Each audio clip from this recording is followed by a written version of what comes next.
आजादी की कभी शाम न होने देंगे, शहीदों की कुर्बानी कभी बदनाम न होने देंगे। बची हो एक बूंद भी लहू की, तब तक भारत माँ का आंचल नीलाम न होने देंगे। सर्वप्रथम आजादी के नायक सुभाष चंद्र बोस, युवा दिलों की धड़कन भगत सिंह, राजगुरु सुखदेव, राष्ट्रपिता महात्मा गांधी, विश्व का सबसे बड़ा लिखित संविधान देने वाले परम पूज्य बाबा साहब डॉक्टर भीमराव अंबेडकर को नमन करते हुए, आजादी के उन तमाम शहीदों को नमन करते हुए जिन्होंने इस देश की आजादी के लिए अपनी जानों की आहुति दे दी, नतमस्तक करते हुए आप सभी देशवासियों को आज स्वतंत्रता दिवस के 75वें वर्षगांठ के शुभ अवसर पर आप सभी देशवासियों को हार्दिक शुभकामनाएं एवं बधाई। साथियों, आज सबसे ज्यादा दिक्कत इस बात की है कि आजाद देश में आजादी की बात करनी पड़ रही है, क्योंकि हमारा देश आजाद तो हुआ अंग्रेजों से, लेकिन फिर किसी न किसी लोगों का गुलाम हो गया। नेताओं का गुलाम है, मठाधीशों का गुलाम है, धर्मगुरुओं का गुलाम है। हमारा देश फिर से गुलाम हो गया है, वह चाहे नेता हो, धर्मगुरु हो या मठाधीश हो, पूंजीपति हो, इन सभी का हमारा देश पुनः गुलाम है। क्या आपको लगता है कि हमारा देश में किसान आजाद है, मजदूर आजाद है, प्रशासन आजाद है, मीडिया स्वतंत्र रूप से अपना कार्य कर रही है, महिलाओं को पूर्ण रूप से स्वतंत्रता है? बिल्कुल नहीं साथियों। याद रखिए, इस देश में आज भी कुछ ऐसे पुरुषों की मानसिकता है कि इस देश को समझते हैं कि पुरुष प्रधान देश है, लेकिन उन चूतियों को यह समझ नहीं आता कि यह देश आजाद सभी के लिए बराबर हुआ है। वह चाहे महिलाएं हों, किसान हों, मजदूर हों, शासन प्रशासन के अधिकारी हों, सभी के लिए बराबर यह देश आजाद हुआ है। साथियों, सबसे दिक्कत इस बात की है कि परम पूज्य बाबा साहब अम्बेडकर ने संविधान की उद्देशिका में लिखा अखंड भारत। क्या आपको लगता है कि इस प्रकार से जो पुरुष प्रधान मानसिकता रखने वाले लोग हैं, जो अपने अपने धर्म को प्रथम और सर्वश्रेष्ठ गिनने वाले लोग हैं, ये लोग चाहते हैं कि यह देश अखंड रहे?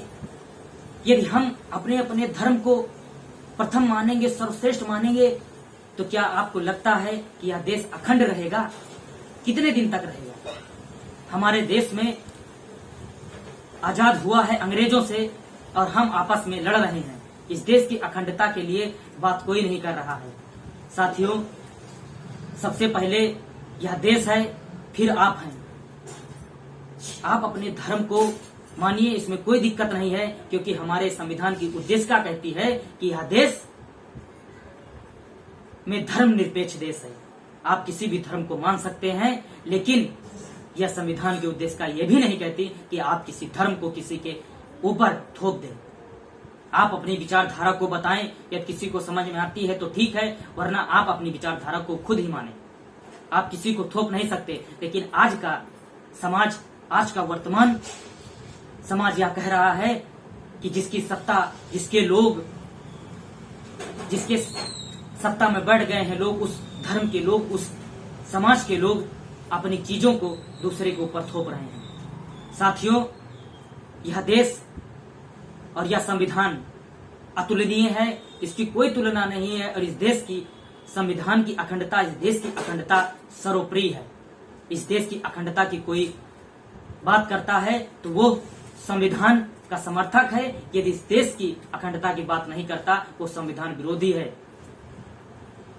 साथियों, आप सभी को सबसे पहले इस देश की एकता के प्रति आप सभी लोग एकजुट होइए। आप किसी धर्म को मानते हैं, आप मानिए, बिल्कुल कोई दिक्कत नहीं, लेकिन आप जब देश की बात आए तो आप सभी लोग सीना तान कर खड़े हो जाएं इस देश की रक्षा सुरक्षा के लिए। क्योंकि आप सभी को याद रखना पड़ेगा कि आज से 75 साल पहले हमारे शहीदों ने जानें दी हैं इस देश की आजादी के लिए। उनकी आजादी, इस देश की आजादी उनके लहू से चुकाई गई है। साथियों, इसलिए यह आजादी बहुत जरूरी है और यह भी आजादी बहुत जरूरी है कि हम लोग मानसिक रूप से इस देश में आजाद देश में आजाद रहें, हम किसी के गुलामी ना करें। हम स्वतंत्र रूप से, जिस प्रकार से हमें संविधान देता है कि हम पूर्ण रूप से स्वतंत्र हैं, उसी प्रकार से हम लोगों को स्वतंत्र रहना है। आप सभी का बहुत बहुत धन्यवाद। आप सभी को पुनः 75वें वर्षगांठ स्वतंत्रता दिवस की हार्दिक शुभकामनाएं, और मैं आशा करता हूं कि आप सभी लोग संविधान की उद्देशिका का पूर्ण रूप से पालन करेंगे और इस देश की संविधान पर पूर्ण विश्वास रखेंगे। और मैं आप सभी से बहुत बहुत आप सभी का धन्यवाद। जय भीम, जय हिंद, जय संविधान, जय भारत। आप सभी का बहुत बहुत धन्यवाद।